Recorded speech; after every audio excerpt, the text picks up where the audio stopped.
The cashier's scanner beeped rhythmically as I unloaded my cart, the mundane sound of a Tuesday afternoon grocery run. I was reaching for the pasta when I heard it.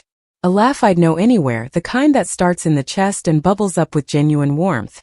My son's laugh. I turned, my hand frozen on a box of penne, and there he was. Daniel. My beautiful boy who I hadn't seen in person for 6 months, not since I'd wired him $50,000 for his daughter's emergency surgery. Except he wasn't alone. Walking beside him, holding his hand and giggling, was a little girl. About 4 years old with perfect pigtails and rosy cheeks, skipping along without a care in the world. The same little girl whose medical crisis had required every penny of my retirement savings. Before we jump back in, tell us where you're tuning in from. And if this story touches you, make sure you're subscribed, because tomorrow, I've saved something extra special for you. 6 months earlier, my phone had rung at 2 in the morning. Nothing good ever comes from a call at that hour. I'd fumbled for it in the darkness of my bedroom, my heart already racing before I even saw Daniel's name on the screen. Mom. His voice had been ragged, barely holding together. Mom, I need help. It's Lily. She's in the hospital. Lily was my granddaughter. I'd only seen her twice, both times through video calls that Daniel kept frustratingly brief. He'd moved to Portland 3 years ago for work, he said, and the distance made regular visits difficult. But she was my only grandchild, and I loved her with a fierceness that surprised me. What happened? I'd asked, already throwing off the covers and turning on the lamp. Is she okay? It's her heart. The words came out in a sob. They found a defect. She needs surgery immediately or she could die. They're saying it has to happen within the week. My own heart had felt like it stopped. Oh my God. Daniel, what do you need? What can I do? The surgery costs $50,000 up front. Our insurance is denying the claim, saying it's a pre-existing condition we should have disclosed. Mom, I don't have that kind of money. I've tried everything. The hospital won't do it without payment. I'd sat there in my bedroom, surrounded by the life I'd built over 62 years. The house I'd paid off after my husband Richard died. The careful savings I'd accumulated by living modestly, planning for a retirement that would be comfortable if not extravagant. And my granddaughter, a child I barely knew but loved completely, dying because of money. I'll get it to you. I'd said without hesitation.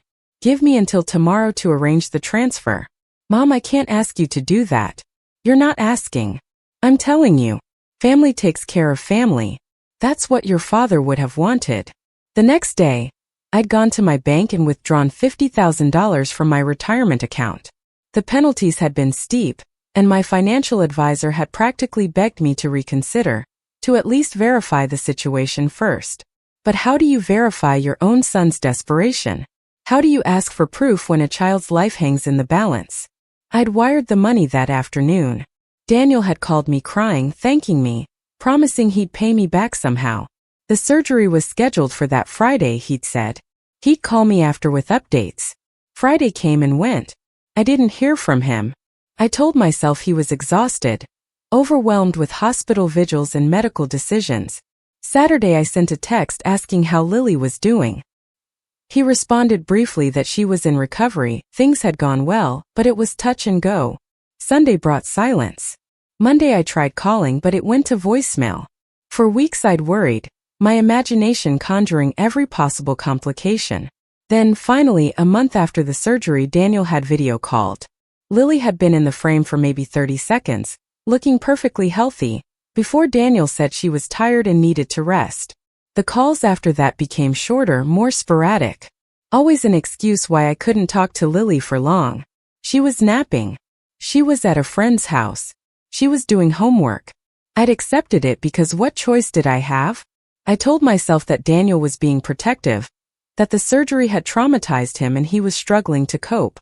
I made excuses for my own son because the alternative, that something else was going on, was too painful to consider. And now here he was in the produce section of a grocery store in my town, 200 miles from Portland, with the child whose life I'd saved. The child who looked radiantly, impossibly healthy.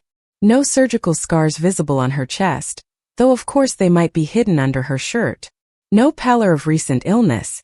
No caution in her movements like you'd expect from a child who'd undergone major heart surgery just 6 months ago. I watched them for a moment, hidden behind an end cap of canned vegetables. Daniel was examining tomatoes while Lily danced around him, begging for cookies. Their body language spoke of normalcy, of an ordinary father and daughter on an ordinary shopping trip. Nothing about them suggested recent trauma or medical crisis. Daniel. I stepped around the corner, my voice steadier than I felt. He turned, and the color drained from his face so quickly I thought he might faint. His hand tightened on the shopping cart, knuckles going white. Mom, what are you doing here? I live here, I said, moving closer. Question is, what are you doing here? I thought you were in Portland. Lily had stopped her dancing and was staring up at me with curious brown eyes.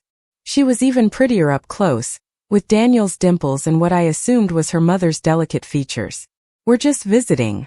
Daniel's voice was too high too quick. Passing through on our way to Seattle. Business trip. I looked down at Lily, my heart doing complicated things in my chest. Hi, sweetheart. I'm your grandmother. Lily's face scrunched up in confusion. She looked up at Daniel. Daddy, I thought Grammy lived in heaven with Grandpa. The words hit me like a physical blow. I watched Daniel's face cycle through panic, anger, and resignation in the span of 3 seconds. Lily, honey, why don't you go pick out some apples? Daniel's voice shook as he gently pushed her toward the apple display. I need to talk to this lady for a minute. This lady. Not your grandmother. Not even my mom. This lady. Lily skipped off, oblivious to the tension, and Daniel turned to face me fully. The boy I'd raised, who'd been sweet and thoughtful and always so eager to please, looked at me with the eyes of a stranger. How much of it was a lie?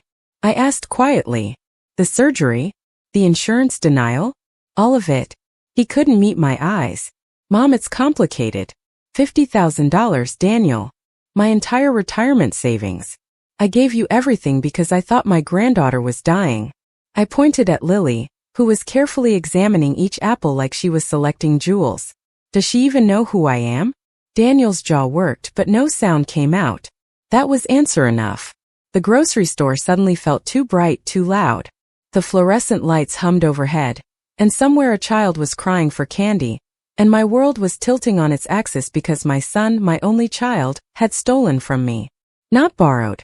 Not desperately needed. Stolen. I need to go. Daniel grabbed the cart handle. We're not done talking about this.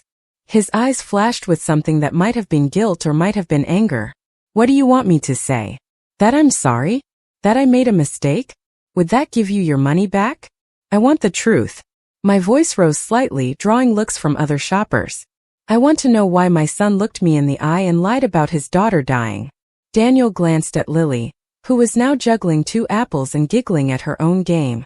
His face softened for a moment, genuine love shining through the layers of deception. Then it hardened again when he looked back at me. You wouldn't understand. Try me. He laughed, but it was bitter and sharp.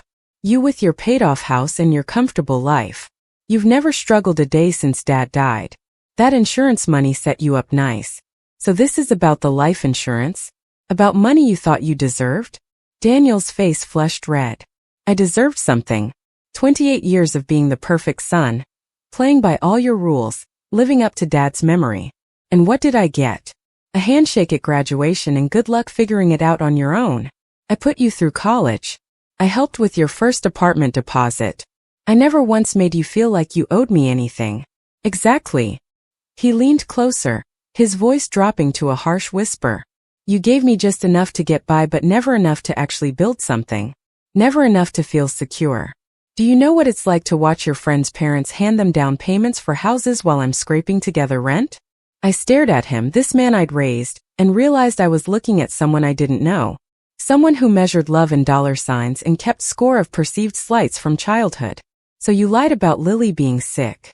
You made me believe my granddaughter was dying so you could what? Buy a house? Start a business? Daniel's silence was damning. Oh my God. The realization hit me like ice water. There was no surgery at all. Lily's heart is fine. He reached for my arm, but I jerked away. Mom, please. I needed that money. Things were desperate. Things were desperate. I repeated, my voice hollow. So desperate you couldn't just ask me? So desperate you had to make me think a child was dying? You would have said no. You would have lectured me about financial responsibility and making my own way like you always do. So you traumatized me instead. I spent 6 months barely sleeping, worrying about Lily, replaying every video call looking for signs she was declining. I cried myself to sleep thinking about losing her. Daddy, look. Lily came bounding back with a bag of apples clutched to her chest. Can we get these? The red ones taste the best. Daniel's face transformed instantly, all the anger melting into a warm smile. Of course, sweet pea. Those are perfect. I watched him interact with her, this loving father act, and felt sick. How much of his affection was real? How much was performance? If he could lie to me so convincingly about her health, what else was false? Lily looked up at me again, her head tilted. Are you my daddy's friend? Something in my chest cracked. Preparing and narrating this story took us a lot of time, so if you are enjoying it, subscribe to our channel, it means a lot to us. Now back to the story. I knelt down to her level, ignoring Daniel's sharp intake of breath. I'm your grandmother, sweetheart. Your daddy's mom. Her eyes went wide. Really? But Daddy said you lived far away in heaven. I do live far away. But not in heaven. I live right here in this town. I've always wanted to meet you properly. Lily processed this, her little face serious. Do you have cookies at your house? Grandmas are supposed to have cookies. Despite everything, I almost smiled. I could have cookies. I'd have an entire bakery if it meant spending time with you. Daniel grabbed the cart roughly. We need to go. Now. I stood slowly, my knees protesting. You're not keeping her from me. Not after what you've done. Watch me. He started pushing the cart toward the checkout lanes. Come on, Lily. But Lily was looking between us with that peculiar intuition children have, sensing the tension even if she didn't understand it. Why is the lady crying? I touched my face and realized tears were streaming down my cheeks. I'm crying because I love you very much, sweetheart. And I've missed you terribly. Daniel's face twisted with something that might have been shame. He opened his mouth, closed it, then finally said, we're staying at the Comfort Inn on Riverside Drive. Room 214. If you want to talk, really talk, come by tonight at 8. Lily will be asleep by then. He walked away before I could respond, Lily waving goodbye over his shoulder with apple-stained fingers. I stood there in the produce section, surrounded by gleaming vegetables and cheerful sale signs, feeling like I'd been hollowed out. My phone buzzed. A text from my best friend, Patricia. Still on for dinner tonight? We can finally catch up properly. I stared at the message, thinking about the plans I'd made, the normal life I'd been living just 10 minutes ago. Everything had changed. Everything was different now. I need to rain check, I typed back. Family emergency. Because that's what this was. An emergency. My son had stolen from me, lied to me, kept my granddaughter from me. But he'd also just given me a room number and a time. An opening. A chance to understand why and maybe possibly to find a way forward. I finished my shopping in a daze, barely aware of what I was putting in my cart. At home, I unloaded groceries mechanically, my mind replaying every interaction with Daniel over the past 6 months, looking for clues I'd missed. Signs of the lie. The truth was I hadn't missed them. I'd ignored them. Because acknowledging that my son might be lying to me about something so serious meant acknowledging that I'd failed as a mother somehow. That the boy I'd raised with love and attention and everything I could give had grown into a man capable of cruelty. Richard would have known what to do. My husband had always been better with Daniel, understanding him in ways I couldn't. After Richard died when Daniel was 17, something had shifted in our relationship. Daniel had grown distant, angry in subtle ways.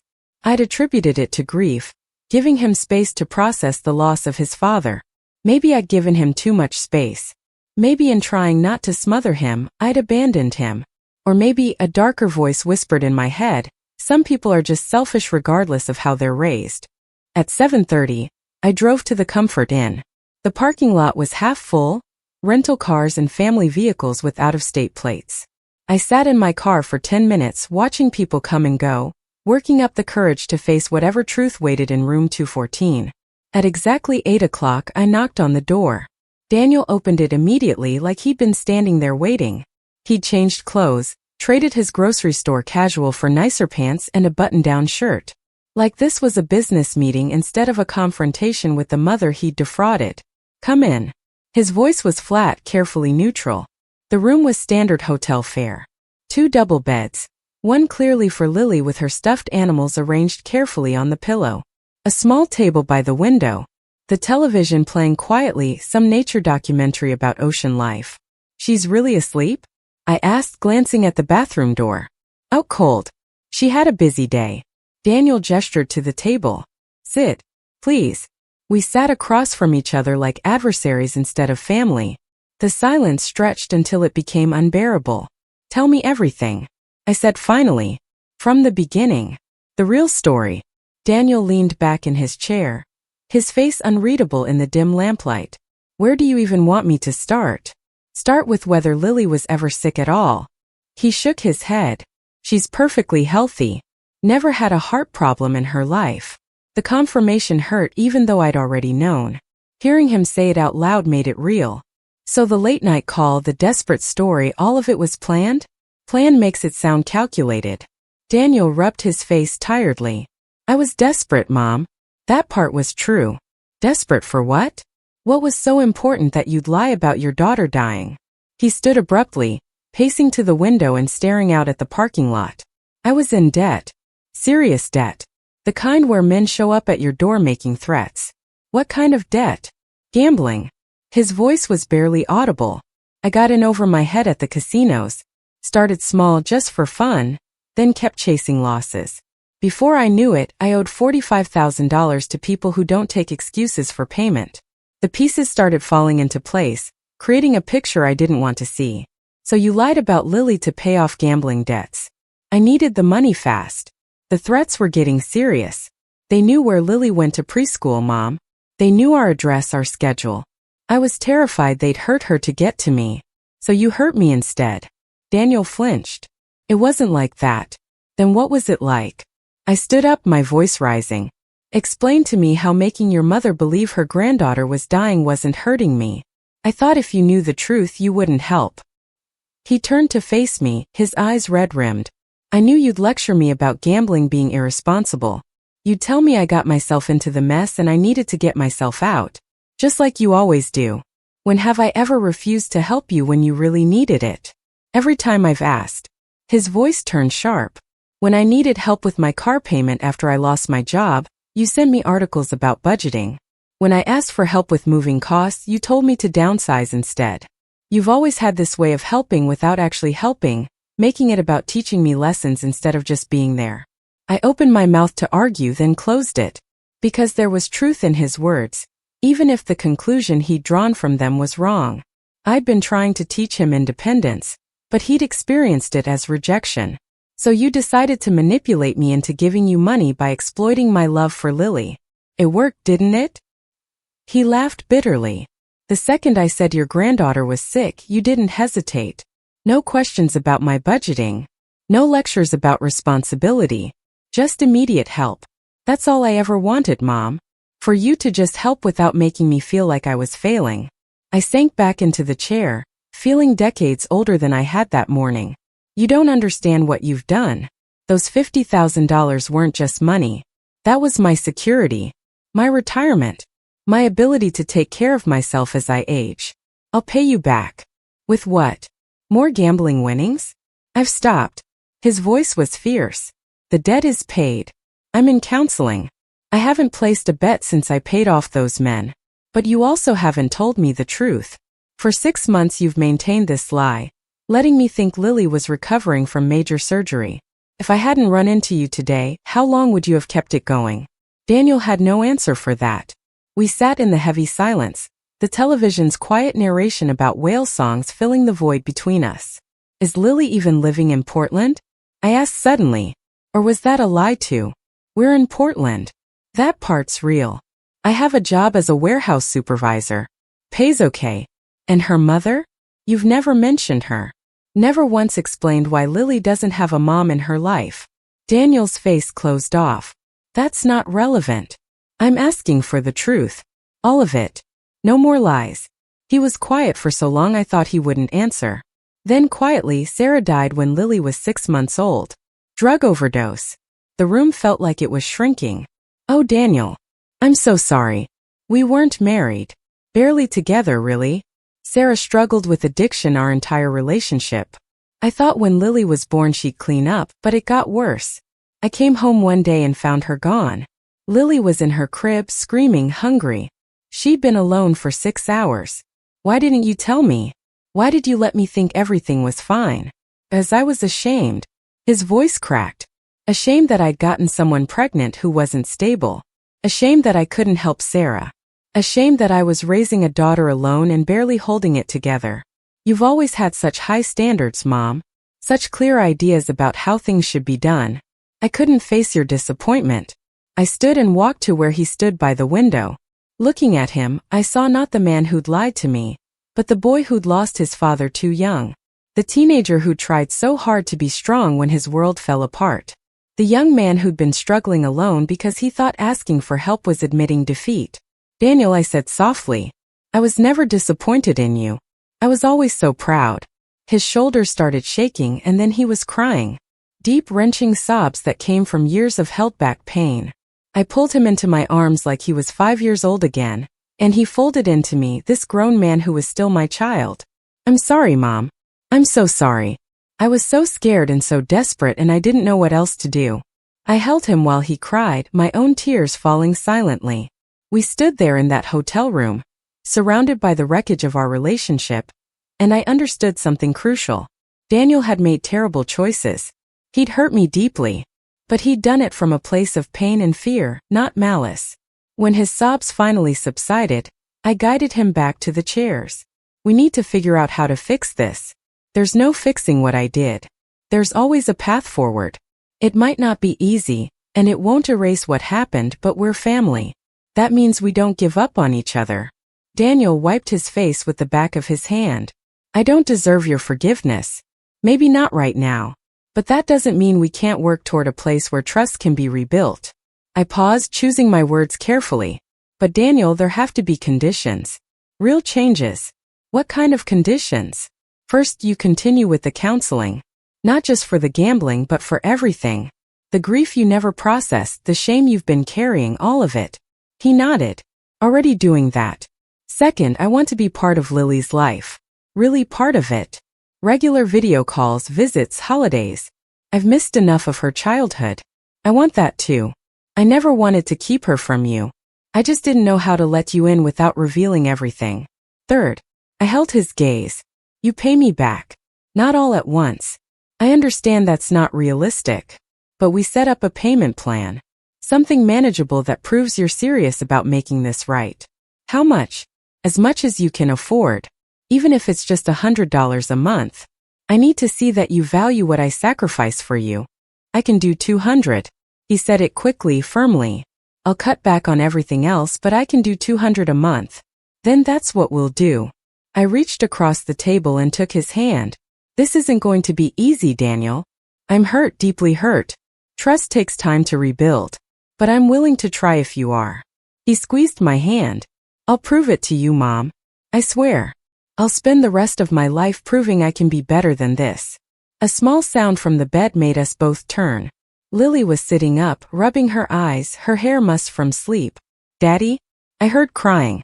Daniel was at her side instantly, his voice gentle. It's okay, sweet pea. Everything's okay. Lily's eyes found me. Is the grandma lady still here? I walked over to the bed slowly, not wanting to frighten her. I'm still here, sweetheart. Lily studied me with those serious brown eyes. Are you really my grandma? My actual grandma? I am. The one Daddy said lived far away? Yes. Can I have a hug? My throat closed up completely.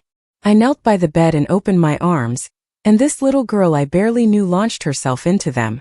She smelled like kid shampoo and strawberry toothpaste, and holding her felt like holding every hope and dream I'd had since learning I would be a grandmother. When she pulled back, she looked between Daniel and me. Are you going to come visit us now? I hope so. If your daddy says it's okay. Daddy always says you're too busy.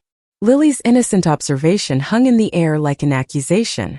But you don't look too busy now. Daniel's face colored. I might have gotten some things wrong, Lily. Grandma would love to visit us more. Can she come for Christmas?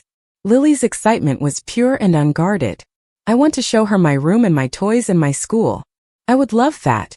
I looked at Daniel over Lily's head. If your daddy is okay with that. He nodded. We'd love to have you. Lily settled back into bed, satisfied with these answers. Will you tell me a bedtime story? I sat on the edge of her bed, smoothing her wild curls. What kind of story do you want to hear?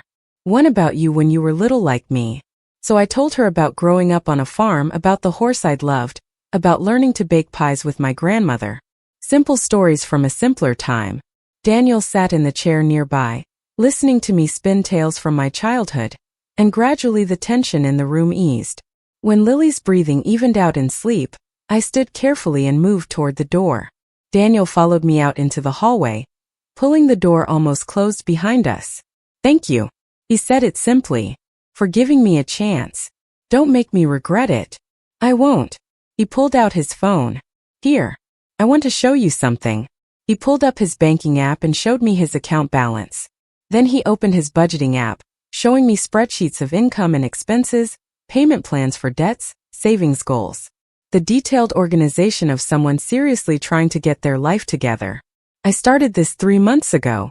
When the guilt got too heavy, I knew I had to change even if you never found out what I'd done. Keep going. I said quietly. Keep working on yourself. For Lily. For you. And yes, for me too. I will. He hugged me then. Not the desperate embrace from earlier, but something steadier. Thank you for not giving up on me. As I drove home, my phone rang. Patricia. Everything okay? You never rain check without a reason. Family stuff. But I think it's going to be okay. Want to talk about it? I looked at the clock. Tomorrow. Over coffee. I have a lot to tell you. Back at my house, I sat in my living room and looked at my bank statements. $50,000 gone. But instead of feeling devastated like I had this morning, I felt something else. Not peace exactly, but possibility. Daniel had made terrible choices. He'd lied and manipulated and caused real harm. But he was also trying to change to be better. And I had a granddaughter who wanted me in her life. That was worth something. My phone buzzed with a text from Daniel. A photo of Lily asleep, peaceful in the hotel bed. The caption read, "Thank you for being the mom I needed, even when I didn't deserve it." I saved the photo and sent back a simple response. We're family. We figure it out. Because that was the truth at the core of all this pain. Family wasn't about never making mistakes.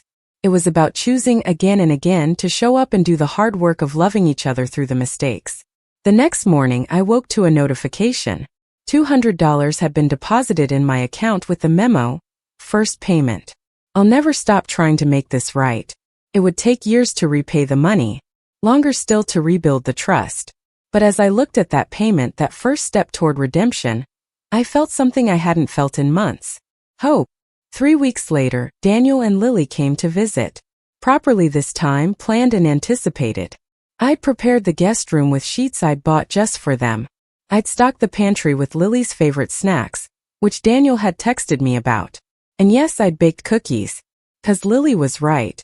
Grandmas were supposed to have cookies. The visit was both wonderful and awkward. There were moments of genuine connection. Times when it felt like we were a real family. And there were moments of tension, reminders of the breach that still existed between us. Lily had no idea about any of it, which was a mercy. She spent the weekend showing me her drawings, teaching me clapping games, and chattering about everything in her 4-year-old world. Watching Daniel with her, seeing the gentle patience and deep love in every interaction, made me believe that despite his mistakes, he was a good father. On their last evening after Lily was asleep in the guest room, Daniel and I sat on the back porch with tea. The late summer air was cooling, promising fall was on its way. I've been thinking about something. He said it casually, but I could hear the weight behind it. About moving back here. Closer to you. My heart jumped. Really? There's nothing keeping us in Portland except inertia. Being closer to family, to you, having that support system. I think it would be good for both of us. He paused. If you'd want that. I want that very much. It won't be immediate. I need to save up, find a job here, figure out the logistics. But maybe in the next year or so. We sat in comfortable silence, watching fireflies begin their evening dance across the yard.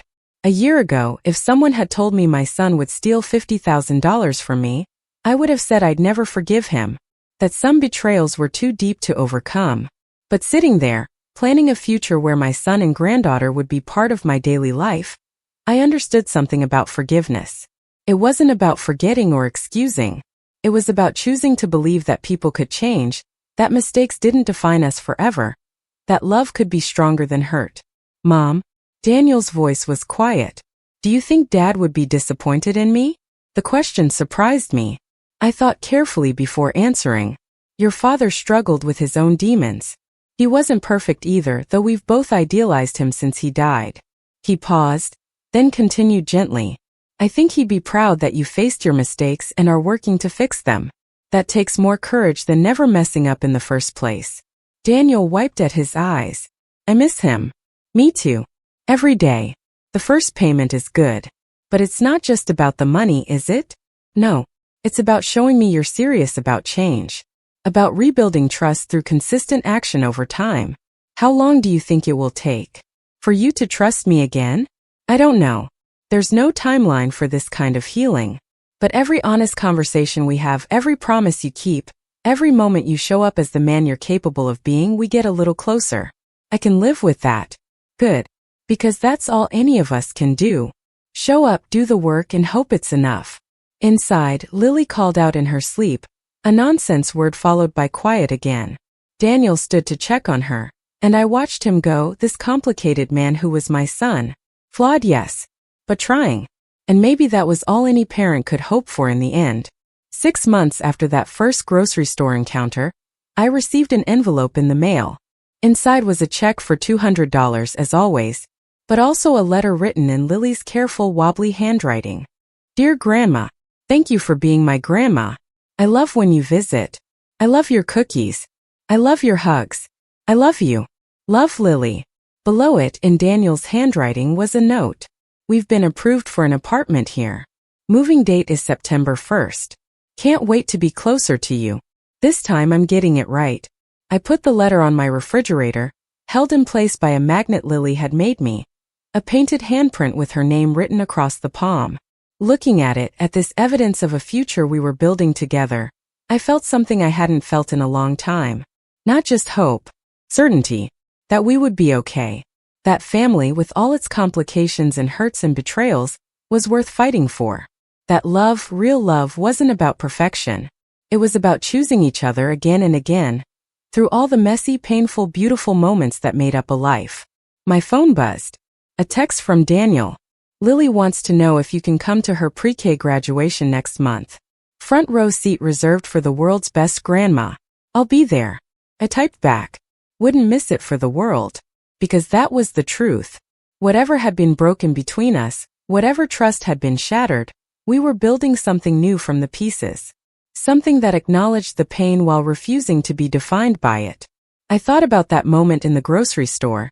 The shock of seeing Daniel with the healthy child I believed was dying. How devastating it had been to realize the depth of his deception.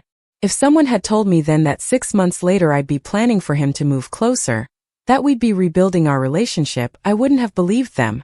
But life had taught me that endings and beginnings weren't always clearly marked. That sometimes the worst moments could crack you open enough to let something better grow. That forgiveness wasn't weakness but a kind of strength I was only beginning to understand. Outside my window, the first leaves were turning, gold and red against the blue September sky. Change was coming, not just in the weather but in my life. My son and granddaughter would be here soon. We'd figure out our new normal together. There would be challenges, certainly. Old hurts didn't disappear overnight. But there would also be Sunday dinners and bedtime stories. School plays and scraped knees.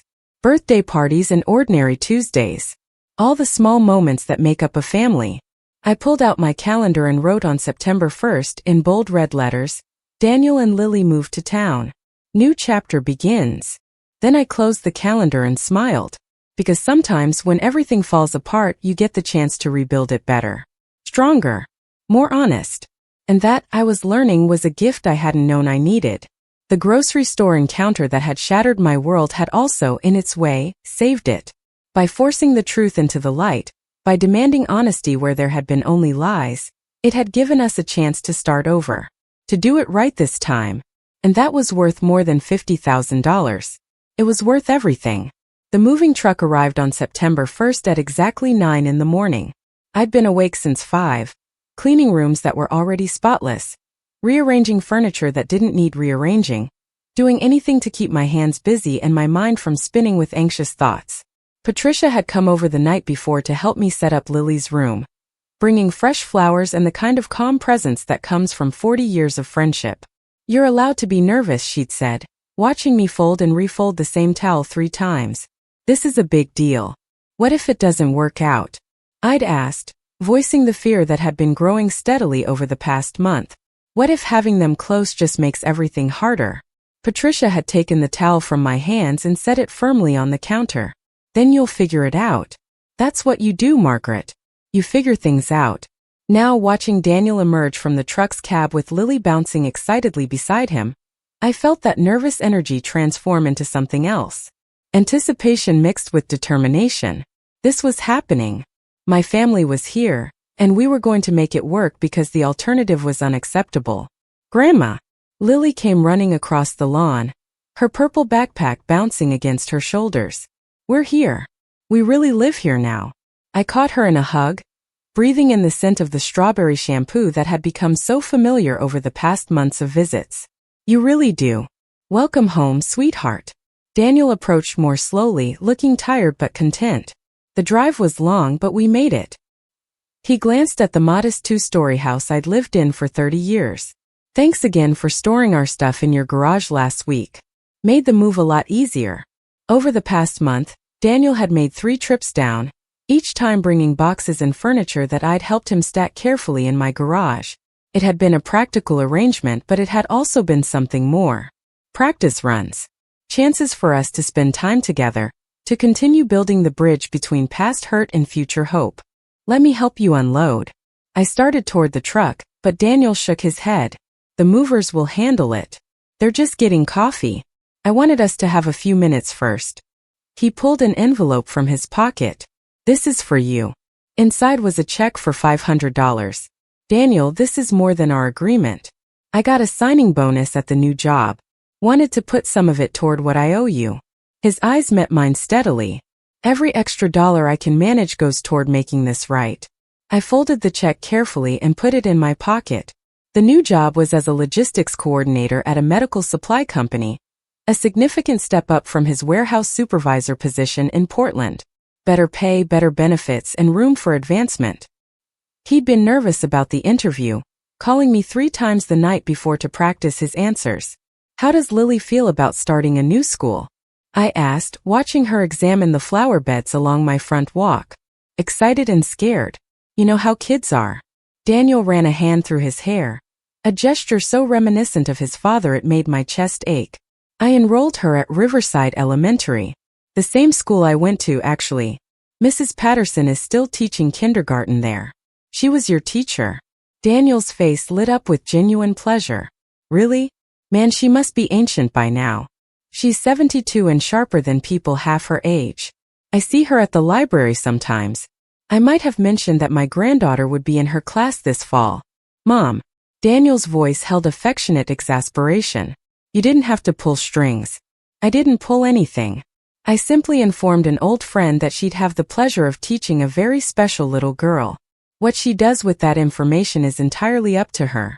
The moving truck returned with 2 burly men, who immediately began the careful choreography of emptying the truck's contents. Daniel directed them with surprising efficiency, pointing out which boxes went where, which furniture needed to go upstairs. I took Lily inside to show her around the neighborhood from my kitchen window, pointing out the park 3 blocks away, the ice cream shop that had been there since I was a child, the library where story time happened every Thursday. "Can we go to the park today?" Lily pressed her nose against the window glass, leaving a small smudge I'd clean later. "After your dad gets settled in your new apartment. But tomorrow, definitely tomorrow." "Will there be other kids there?" "Usually lots of them. I think you'll make friends quickly." Lily considered this seriously. "What if they don't like me?" The vulnerability in her voice reminded me that underneath the bubbly excitement was a little girl who'd already experienced more loss and change than many adults. I knelt down beside her, meeting her eyes. "Some kids will like you right away. Some might take a little time to warm up. That's okay. The important thing is being yourself. Can you do that? Think so. She bit her lip. Daddy says I talk too much sometimes. Your daddy talks a lot too. It runs in the family. And talking isn't bad, Lily. It means you have things to share with the world. That's a gift. Really? Really? Daniel appeared in the doorway, slightly sweaty from helping with the heavier furniture. Lily, want to come see your new room? The movers just put your bed in. Lily shot off like a rocket, her moment of vulnerability forgotten in childhood enthusiasm. Daniel and I followed more slowly, walking the 3 blocks to the small apartment complex where he'd rented a 2-bedroom unit on the 2nd floor. The apartment was modest but clean, with good light and a small balcony that overlooked the complex's courtyard. The movers had done their job well, placing furniture according to Daniel's instructions, stacking boxes in appropriate rooms. It would take weeks to fully unpack and settle in, but the bones of a home were already visible. Lily's room was painted a soft lavender, and someone had clearly taken care to make it welcoming. Daniel had hung curtains with butterflies on them, and her bed was already made with her favorite unicorn comforter. This is perfect. Lily spun in a circle, arms outstretched. Can Grandma help me unpack my toys?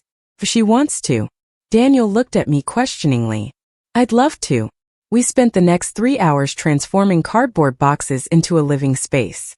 I helped Lily arrange her stuffed animals and books while Daniel tackled the kitchen.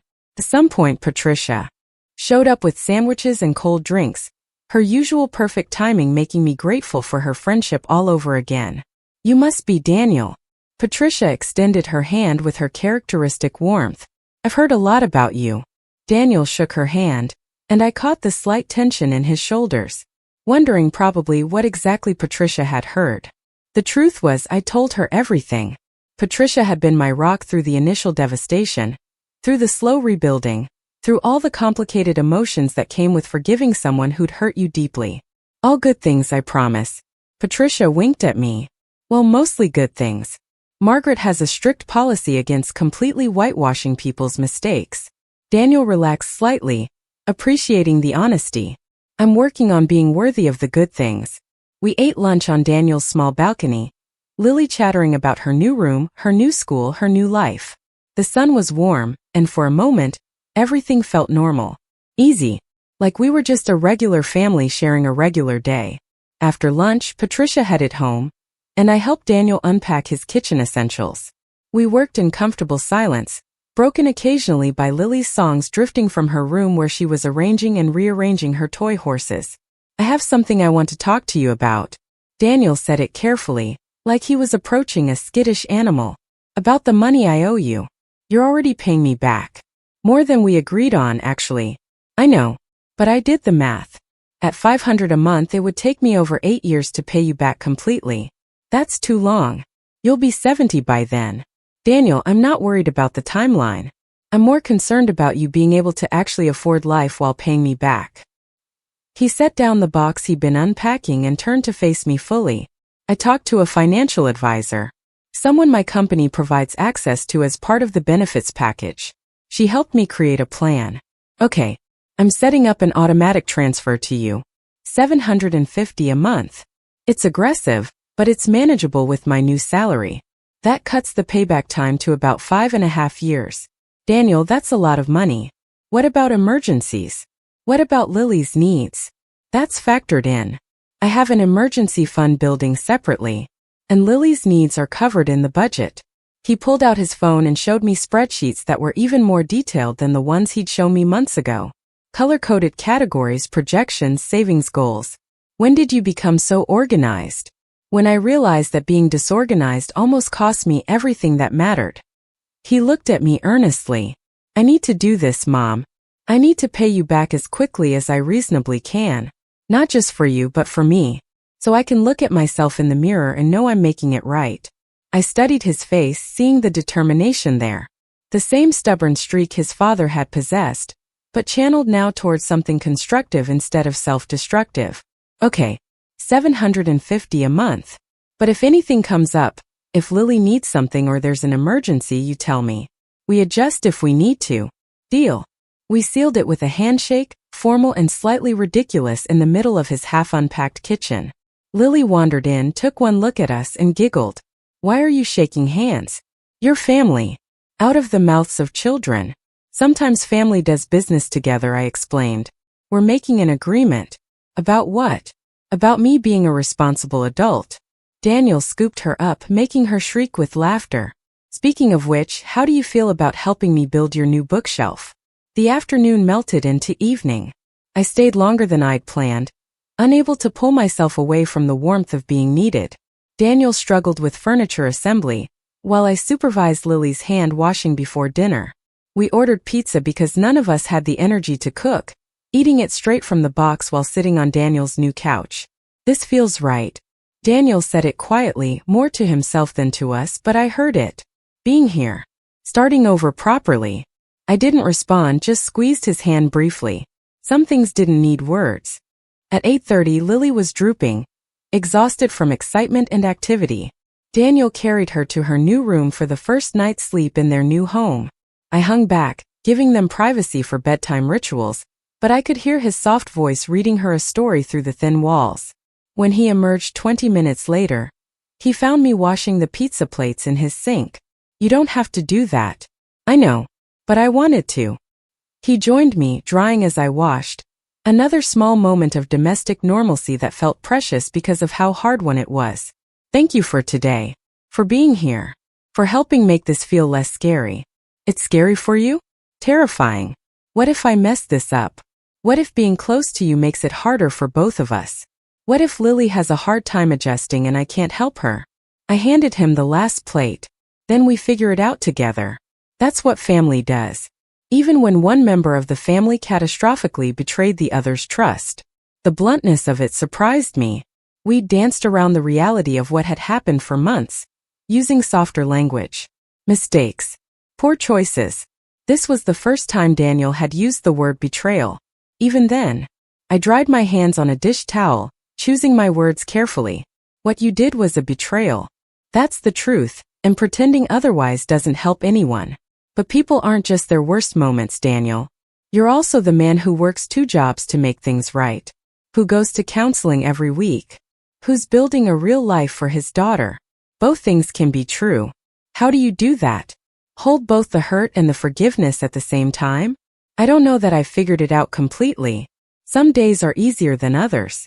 But I think it helps that you're not asking me to forget what happened. You're showing me through your actions that you're different now. That makes space for forgiveness to grow. Daniel was quiet for a long moment. Dad would have known what to say right now. Something wise about second chances or redemption.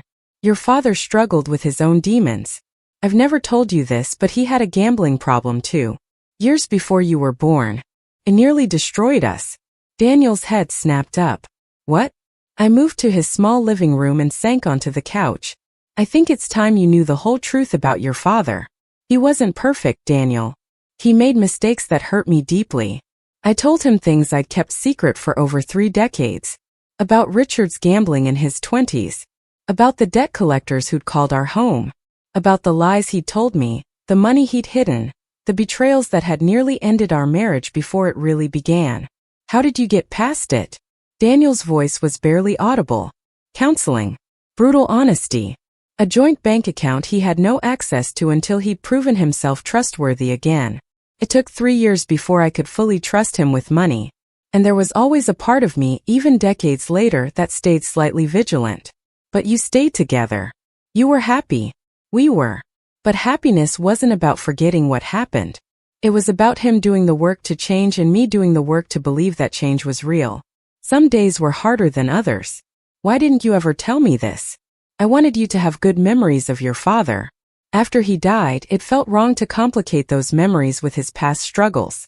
But watching you go through something similar, I realized I did you a disservice.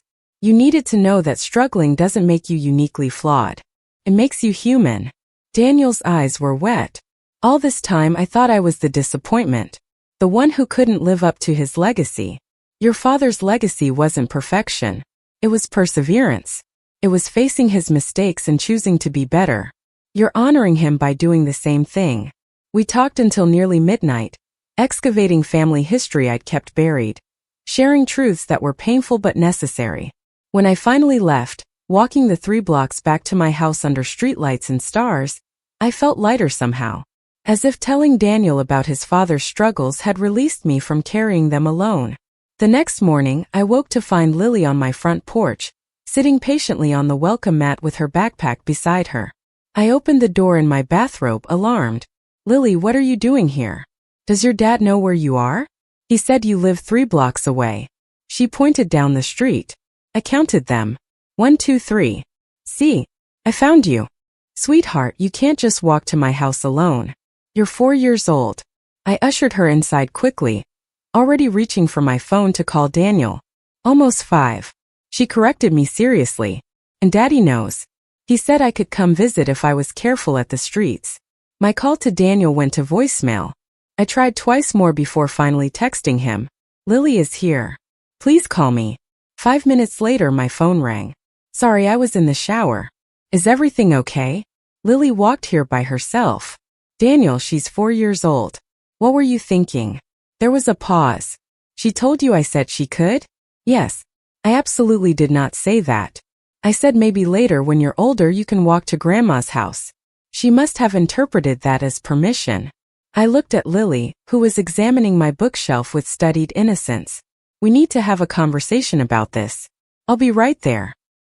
He arrived within 10 minutes, clearly having thrown on clothes hastily. His hair was still damp, and he was wearing mismatched socks. Lily saw him through the window and her face fell, recognizing that she was in trouble. Lily Grace Mitchell. Daniel used her full name, a sure sign of serious parenting mode. "What did I tell you about leaving the apartment without me? You said I could go to Grandma's." Her lower lip trembled. "You said 3 blocks. I said when you're older you could walk 3 blocks to Grandma's house. Not now. Not when you're 4. Almost 5. Not helping your case, kiddo." Daniel knelt down to her level. "Do you understand why it's not safe for you to walk places alone?" Tears started rolling down Lily's cheeks. "I just wanted to see Grandma. I wanted to go to the park like she promised." I watched Daniel navigate this parenting moment, firm but gentle, explaining about stranger danger and traffic, and how much it would hurt him if something happened to her. He was good at this, I realized. Patient and clear without being harsh. "I'm sorry, Daddy." Lily threw her arms around his neck. "I won't do it again." "I know you won't, because we're going to have a new rule. You don't leave our apartment without me until you're old enough for me to be sure you're safe. Understand?" She nodded against his shoulder. "Can we still go to the park?" "Yes. But first you need to apologize to Grandma for worrying her." Lily turned to me, her face streaked with tears. "I'm sorry I worried you, Grandma. I just wanted to see you." I pulled her into a hug, my own heart still racing from the scare. "I wanted to see you too, sweetheart. But your daddy's right. We need to keep you safe. Next time you want to visit, have your daddy call me first, okay?" "Okay." Crisis averted, we walked to the park, Lily holding both our hands and swinging between us. The park was busy with weekend crowds, children shrieking on the playground equipment, parents clustered on benches with coffee cups. Lily took off toward the swings, and Daniel and I settled on a bench with good sightlines to the whole playground. For a few minutes we just watched her play, her earlier transgression already forgotten in the joy of motion and freedom. "I'm sorry about this morning," Daniel said finally. "I should have been more explicit about the rules. She's at this age where she takes everything literally, and I need to remember that. You handled it well. Better than I would have at your age." "What do you mean?" "When you were 4, you once wandered off in a grocery store. I was frantic, had the whole store looking for you. Found you in the toy aisle completely absorbed in looking at action figures. You couldn't understand why I was so upset." Daniel smiled. "I don't remember that. You probably have 100 memories I don't know about, and I have 100 of you that you've forgotten. That's how it works. We carry these stories for each other." Lily had found another little girl on the swings and they were already chatting like old friends, the easy social grace of young children who hadn't yet learned to be guarded. It reminded me of Daniel at that age, friendly and open with everyone. My phone buzzed. A text from Patricia. "Dinner at my place tonight? Bring the whole crew. I want to get to know your son properly." I showed Daniel the text. "Feel up to meeting my best friend officially? The woman who knows all my secrets? Sure, sounds terrifying. She'll love you." Patricia has a soft spot for people who are genuinely trying to do better. That evening, we gathered at Patricia's house, a rambling Victorian she'd lived in since her divorce 20 years earlier. She'd set the dining room table with her good china, a gesture that meant she considered this a special occasion. Patricia had been my anchor through everything. The initial shock of Daniel's betrayal, the months of rebuilding trust, the complicated emotions that came with forgiveness. She'd listened without judgment, offered advice when I asked for it, and known when I just needed someone to sit with me in silence. Now she welcomed Daniel and Lily with the same warmth she showed everyone, immediately putting Lily to work helping set out napkins and making Daniel laugh with stories about my younger years. Over pot roast and mashed potatoes, Patricia asked Daniel about his new job, his hopes for the future, his experiences in counseling. She didn't shy away from difficult topics, but she approached them with such genuine interest that Daniel relaxed, answering honestly. "The hardest part is forgiving myself." He said it quietly, glancing at Lily to make sure she wasn't listening. She was absorbed in pushing peas around her plate, building some elaborate structure only she understood. "I know Mom has forgiven me or is working toward it. But I can't shake the feeling that I'm fundamentally broken somehow." Patricia set down her fork. "You want to know what I think?" Daniel nodded. "I think you're a man who made terrible choices when he was desperate and scared.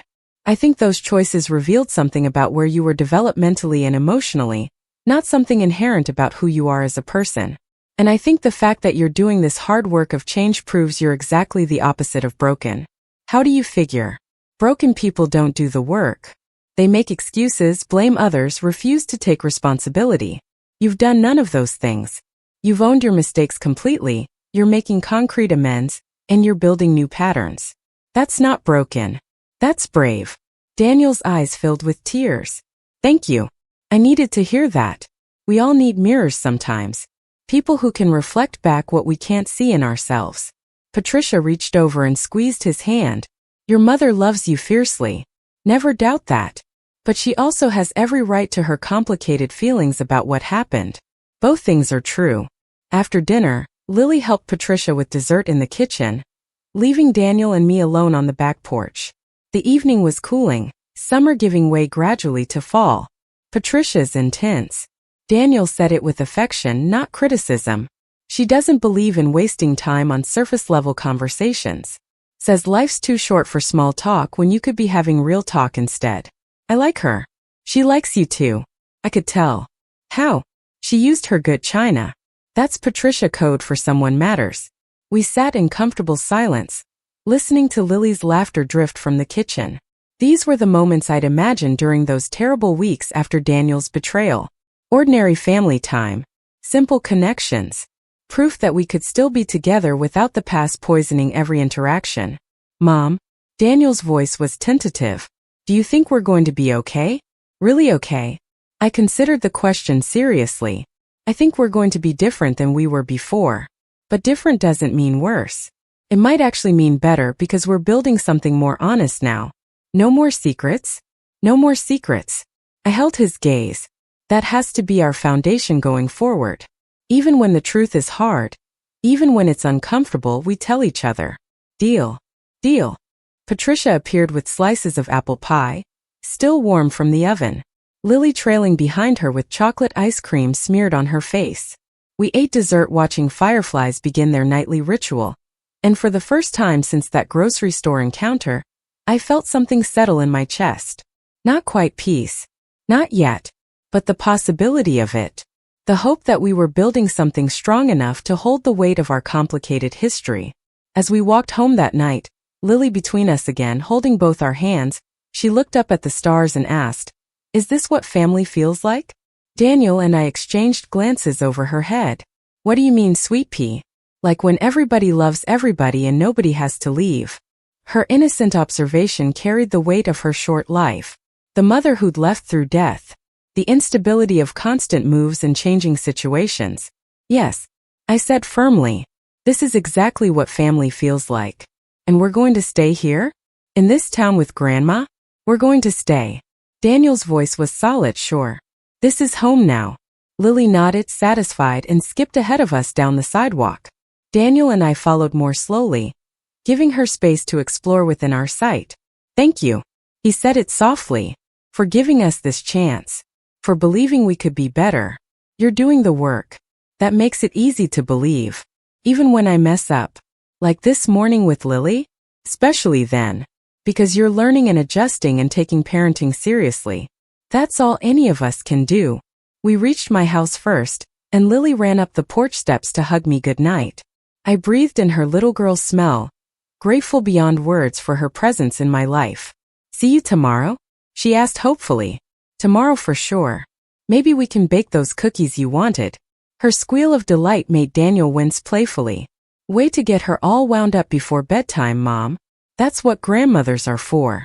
I watched them walk away, Daniel's hand protectively on Lily's shoulder, her chatter floating back to me on the evening air. When they turned the corner, disappearing from view, I went inside to my quiet house. But it didn't feel lonely anymore. It felt like a home base, a central point in a constellation of connection. Tomorrow would bring new challenges, new opportunities for grace and frustration and growth. But tonight I had this. The knowledge that we were trying. That love, even complicated love, even love that had been tested and broken and slowly rebuilt, was still love. And sometimes that was enough. The first month of their residence in town passed in a flurry of adjustments. Daniel started his new job, throwing himself into learning the systems and making good impressions. Lily began kindergarten with Mrs. Patterson, who reported back that she was a delight, enthusiastic and bright and full of questions. I fell into a routine of having Lily 2 afternoons a week after school while Daniel worked. We'd do homework together, though kindergarten homework was mostly coloring and practicing writing her name. Then we'd bake or walk to the park, or read books curled up together on my couch. These were the grandmother hours I'd imagined but never had. Making up for lost time, Daniel called it, though I thought of it more as creating new memories that weren't shadowed by deception. On Wednesdays, Daniel would come straight to my house after picking Lily up from school, and we'd have family dinner. Nothing fancy, usually just pasta or chicken, but the ritual of it mattered. Sitting around my kitchen table, sharing the details of our days, learning each other's rhythms and habits.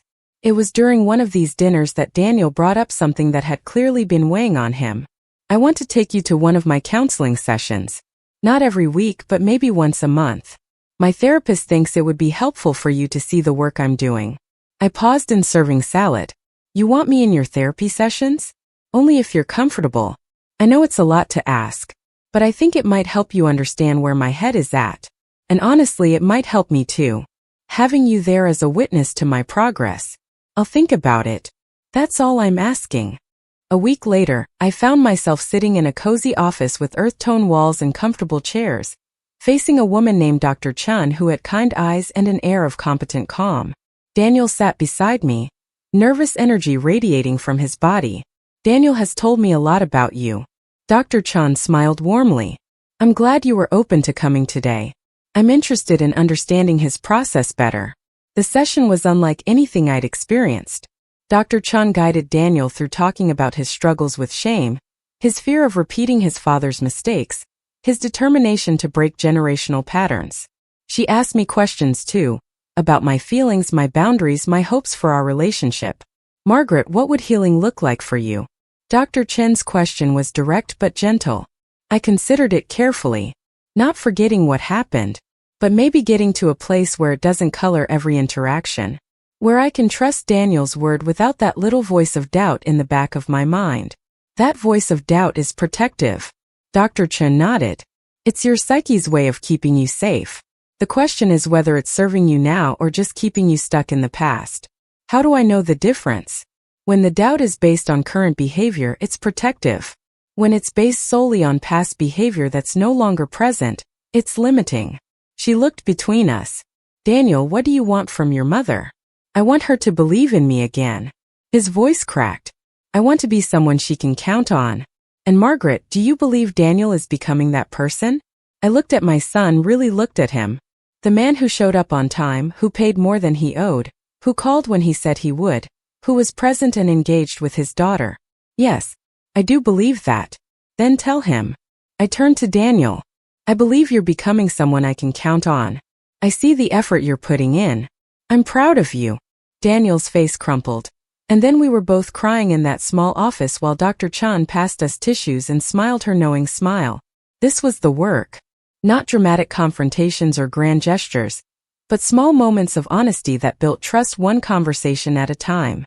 After the session, Daniel and I got coffee at a shop near the therapist's office.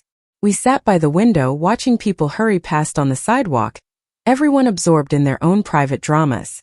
That was harder than I expected. Daniel stirred sugar into his coffee mechanically.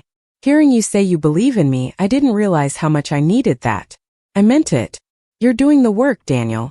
It shows. Some days I feel like I'm barely holding it together. Like I'm one bad choice away from sliding back into old patterns. That's normal. Recovery isn't linear. It's full of ups and downs. Did Dad feel like that? When he was dealing with his gambling? Every day, I imagine. He told me once that the urge never fully goes away. You just get better at managing it, at recognizing the warning signs and having tools to cope with them. What were his tools? Counseling like you. Gamblers Anonymous meetings, which he attended faithfully for years. And honestly, accountability. Knowing that I was watching, that I'd leave if he slipped again, kept him motivated. Would you have left him? I thought about it often, especially in those first few years. But I never had to make that choice because he never gave me a reason to. He did the work, Daniel. Just like you're doing. We finished our coffee and drove back to my house where Patricia was watching Lily.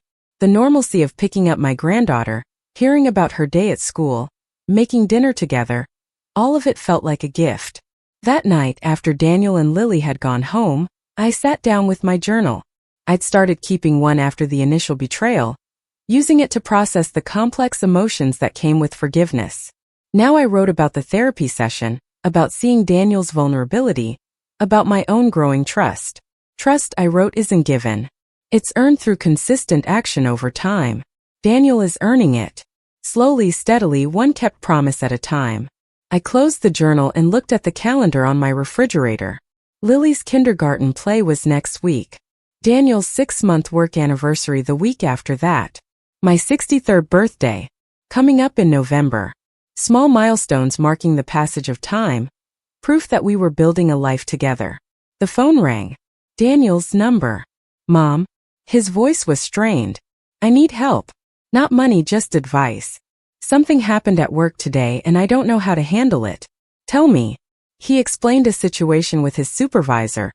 A miscommunication about a deadline that had resulted in a tense confrontation. Daniel had felt attacked, had wanted to defend himself aggressively, but had stopped himself. I remembered what Dr. Chan said about pausing before reacting. So I left the room, went to my car and called you. What do I do? We talked through the situation, exploring his options, discussing how to approach his supervisor with accountability for the miscommunication, while also clarifying the expectations going forward. It was a normal work problem, the kind of thing that happened to everyone, and Daniel was handling it maturely. When we hung up an hour later, I realized something significant had shifted. Daniel had called me not because he needed me to fix his problem, but because he trusted my judgment. He wanted guidance, not rescue. That was growth. The next day he texted me. Talked to my supervisor. We worked it out. Thanks for helping me think through it clearly. That's what I'm here for.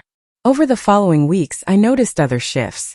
Daniel started making decisions without seeking my approval first, a sign of growing confidence. Lily became more comfortable in my home, treating it like an extension of her own space. The three of us developed inside jokes and shared references, the small intimacies that define family bonds. Patricia observed it too. You're different with them now. More relaxed.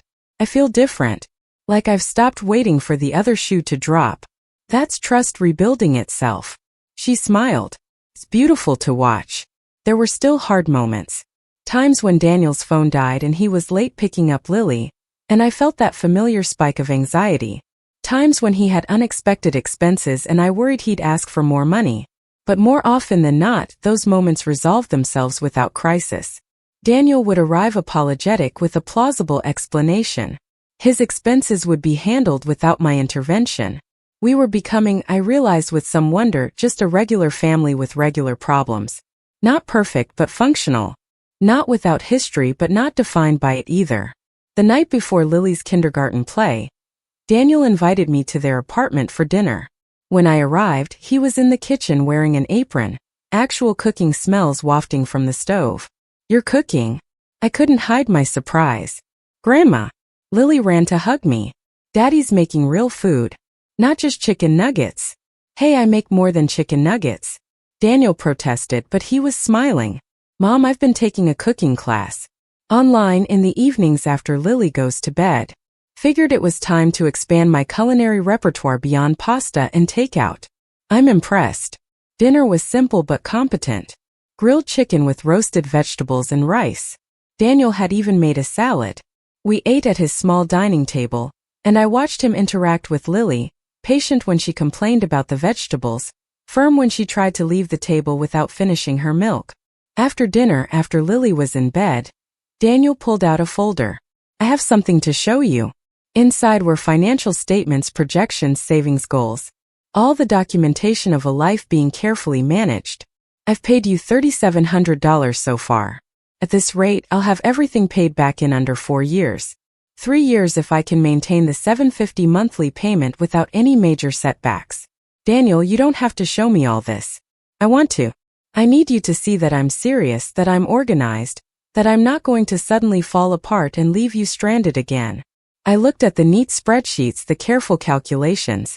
This was who Daniel was becoming. Someone who planned ahead, who took responsibility seriously, who understood that trust was built through transparency. "I believe you," I said simply. His eyes filled with tears. "You have no idea how much that means to me." "Think I do." We sat in comfortable silence, the kind that only comes when people have moved through conflict into understanding. Outside, the city hummed with evening sounds. Inside, we were warm and safe and working toward something better. Tomorrow would bring Lily's kindergarten play. Next week would bring new challenges, new opportunities for growth. But tonight we had this. Progress measured not in grand gestures but in consistent effort. Love expressed not through perfect behavior but through committed presence. And that, I was learning, was the real work of family. Showing up day after day, choosing connection over resentment, believing in the possibility of change, even when change was hard and slow and sometimes painful. Daniel walked me to the door when I left. "Thank you for believing in me. Even when I didn't believe in myself." That's what mothers do. We hold the belief until our children are strong enough to hold it themselves. I drove home through quiet streets, thinking about the man Daniel was becoming and the man he'd been. They were the same person but also fundamentally different. Growth hadn't erased his past mistakes, but it had transformed what those mistakes meant. They were no longer defining moments but learning opportunities. Not endpoints but inflection points where his story could have gone one way but chose to go another. At home, I opened my journal again and wrote a single sentence. "We're going to be okay." Then I underlined it 3 times, making it true through declaration, through hope, through the stubborn belief that love could survive anything if both people were willing to do the work. Outside my window, stars wheeled slowly overhead. The same stars that had witnessed every moment of our family's history. The good times and the terrible ones. The betrayals and the forgiveness. The breaking and the slow, patient rebuilding. And tomorrow those same stars would rise on a new day. Another chance to choose love over hurt, connection over isolation, faith over fear. I closed the journal and got ready for bed, my heart lighter than it had been in months. Because we were doing it.